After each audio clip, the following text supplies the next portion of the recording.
There seems to be a disconnect between me and the current discourse surrounding Clair Obscur Expedition 33. I like the game quite a bit, but although I find it to be a good example of a turn-based RPG, it hasn't changed my life. It's good, great, even, but there seems to be a prevailing message being parroted back and forth between people who really like the game that it somehow has saved turn-based RPGs. I've seen this idea discussed a lot over the past week on social media and in more traditional gaming publications.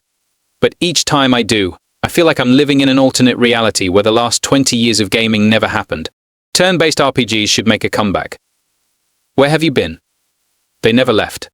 It's kind of difficult to know where to start when debunking a claim that's just flat out untrue. Allow me to list off a handful of great turn-based games released over the last 2 years or so: Metaphor, ReFantazio, Baldur's Gate 3, Persona 3 Reload, Shin Megami Tensei 5, Vengeance Like a Dragon, Infinite Wealth, Dragon Quest 3, 2D Remake, Fire Emblem Engage, Sea of Stars, Honkai Star Rail, Octopath Traveler 2, Unicorn Overlord, Super Mario RPG, The Paper Mario, The Thousand Year Door Remake. The list goes on, and on, and on. In fact, there are so many excellent turn-based RPGs from the last few years that I'm certain my list must be missing something big. Feel free to let me know in the comments if you've thought of one I didn't. My point here is clear. There has been no shortage of excellent turn-based RPGs in the last few years, and people who think the genre has disappeared simply haven't been paying attention. It hasn't.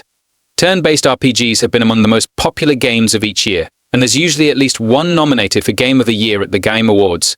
I don't need to remind you that Baldur's Gate 3 swept at the 2023 Game Awards.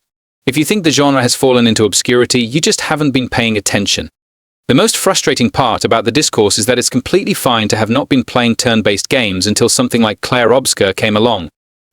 It's a great game that reviewed extremely well, and if you weren't paying attention to the turn-based space, it might seem like it came out of nowhere. Those sorts of games are really fun to play because they take you by surprise, but it seems like Clair Obscur has broken out of the RPG niche and into the mainstream, which means people who don't normally play RPGs are talking about it. Since that seems to be the case, we now have people who don't play turn-based games making these big sweeping statements about the state of turn-based games and how there haven't been any successful turn-based RPGs since Final Fantasy started implementing more active time combat elements in 2006. It feels like the reason these big statements are being made is because mild takes don't garner the same attention as extreme ones. It's a lot more impactful to say Clair Obscur Expedition 33 has revived a dead genre than to say I haven't played a turn-based game since Final Fantasy X in 2001 and I'm really liking Clair Obscur.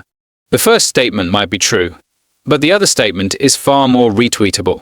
I wish people would just be upfront about their relationship to a game and its place in the industry. It's fine to not be a turn-based expert, but it would be a lot easier to talk about games in a nuanced way if people just owned up to that. The other big take about Clair Obscur that's been shared a lot has been that Expedition 33's success proves that Square Enix is wrong about modern audiences not being interested in turn-based games, that the company has been gaslighting audiences into thinking that they want real-time action games like Final Fantasy XVI and not turn-based RPGs. First of all, a company can't gaslight you into thinking anything. You're misunderstanding what gaslighting is. Second, multiple things can be true at once. It's not a secret that Square Enix has some pretty lofty sales expectations that few of its published games seem to be able to meet.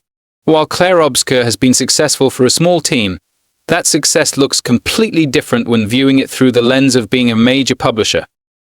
Square Enix has seen incredible success with its smaller turn-based titles in games like Bravely Default, Triangle Strategy, Life Alive, and Octopath Traveler, so the company understands that there's a market for the genre. It just has to find the right balance for its flagship series. Final Fantasy has been trying things out for a while and strayed away from traditional turn-based games, but that doesn't mean the company is trying to trick people into thinking that they don't like the genre when the company has given audiences some of the best turn-based RPGs in recent years. At the end of the day, I understand that my irritation stems from reading takes from people who have no business having takes on RPGs, but that doesn't make it any less annoying to see these same ideas echoed over and over again. Well, listen up everyone. If you look to your left, you'll see that it's my turn in the turn order, and I'm using it to dispel the bad takes from Twitter. If you liked Clair Obscur Expedition 33, Go play Metaphor. Or like A Dragon Infinite Wealth. Or any of the many titles I listed above. Don't listen to the detractors, there are plenty of turn-based RPGs to go around.